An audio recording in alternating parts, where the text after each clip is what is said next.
Okay. Good morning on this New Year's Day, January 1st, 2025. It's going to be a fun one. My name is Ryan. I'm here to paint and talk to myself and feel a little bit better because I'm actually like addressing a camera. And I got glare on this shit.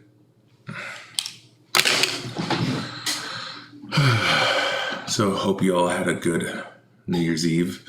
I had a wonderful one. It was interesting. Went to Flying Creek Circus in the parking lot at Capitola Mall, which I did not know anything about it before going.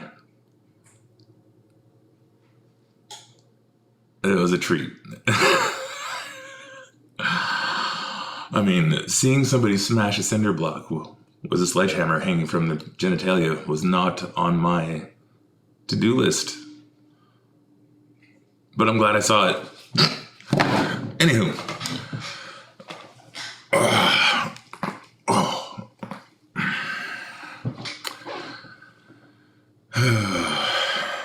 I'm doing this because I'm just doing this. Why not? And it's funny, I posted the first YouTube video yesterday. It was such a struggle, all this fear and anxiety. And then I ended up writing down a few things.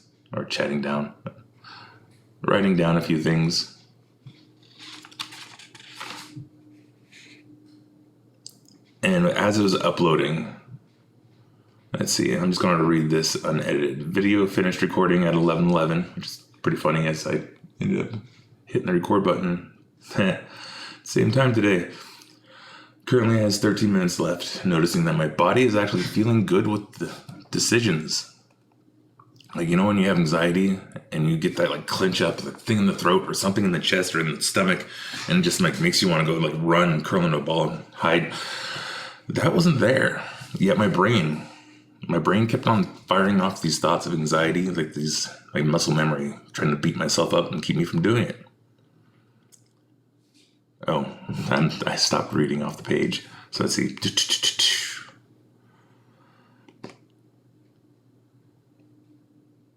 Noticing that my body is feeling good yet my brain wants to fire thoughts of anxiety. Like it doesn't have comfort using the words of accomplishment, but has to say something because, you know, silence. Can't have that. Can't just have peace. And it's like in that moment, I could visualize that there's this bully that was in my brain and it's just so pathetic. And it was the first time having that sort of realization. And it's like, I could see it telling me that I wasn't good enough. And the more that it kept on trying to say something, the more I could see it clearer, going smaller and smaller until it was like the most pathetic, sniveling little shit that you don't even need to pay attention to. So, okay. And then I finished writing that with etc. Painting. Going with the Tiffany blue some more because I like that and I don't really have that much time this morning to record anything. So let's see. This one's turning out interesting. I don't know where to go with it, so I'm going to put it off to the side. This one, I like it and I hate it at the same time. These weird blocky things, I don't like that color. I want to say I was actually just like clearing off a paintbrush. But I do like the pattern, so I'm going to turn it into the Tiffany blue. Ooh, I don't have anything to put this paint on. Oh, and you know, if you had watched the previous video, I made a comment how some of the best acrylic paint, it's like this guy's and golden, and I shouldn't even have those two in the same sentence. Culture Hustle and Stuart Simple, like this is a class of its own. Liquitex and Golden are in the same sentence, not these guys. And Liquitex makes some good stuff. Golden makes some good stuff. Like those, they are excellent to work with, but they don't have this. There's something missing that Stuart Simple has found. Now, back to the painting. Let's see.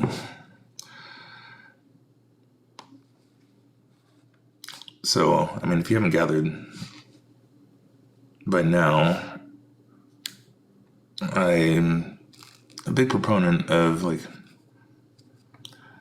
mindful meditations and thoughts, trying to figure out what's going on.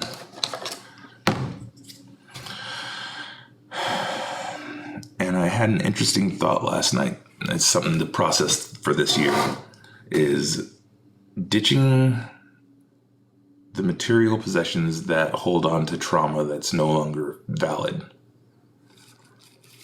So like for me,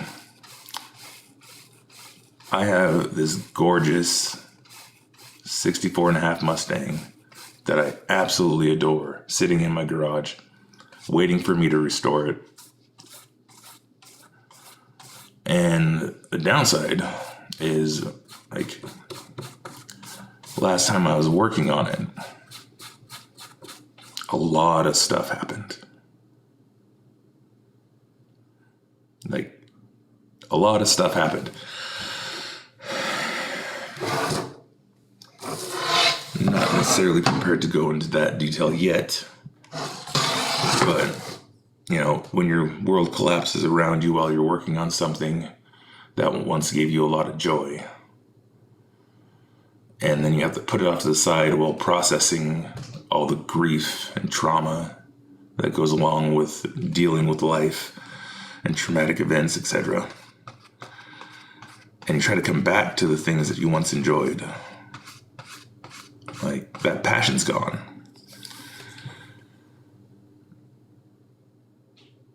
So I find myself at an interesting place of I love the idea of fixing my car. And I've held on to it because, in my mind, one of the best things you can have as a dad to boys is a cool classic car to restore at some point. A little flying bug. But I'm coming to more of a realization that it's like loving the idea is possibly more toxic than positive. Hey, Menace. What you doing? Okay. And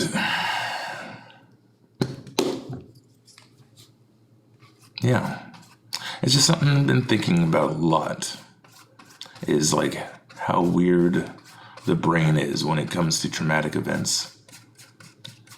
And how, even though, like, for me personally, like, all that traumatic stuff, like, when I was working on the car, that was, like, 2017, 2018. And dealing with the fallout from that carried through 2019 into more issues.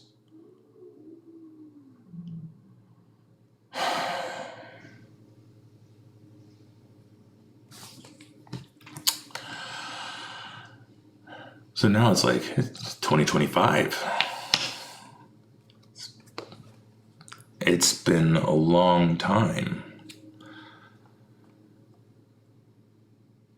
since that passion's been gone for that car. It's like, so the idea is there, but like the practical thing of it, it's just not there. It's like, now it's like, last time I was working on that, I was in my 30s. Now I'm approaching mid 40s, and I can see it as more of like, well, it's a nice toy. And And I mean, honestly, it is a lot of unbridled fun. I mean, drum brakes, manual, no power steering, all kinds of torque, no crumple zones.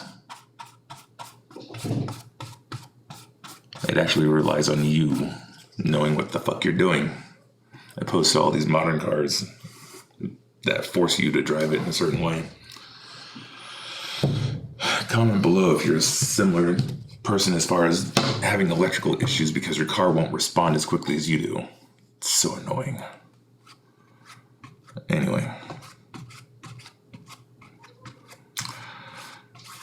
I've been trying to untangle that trauma and that weirdness around that car for the last year.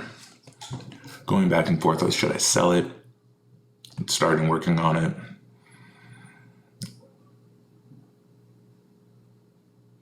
And I was working on it when I got it back over here, got it in the garage, gutted it, realized it's in a lot better condition than I thought. Like, oh. So it's like, it's an excellent shell to start with, but I don't know. If any Mustang guys are out there and see this, and you want to actually like build like a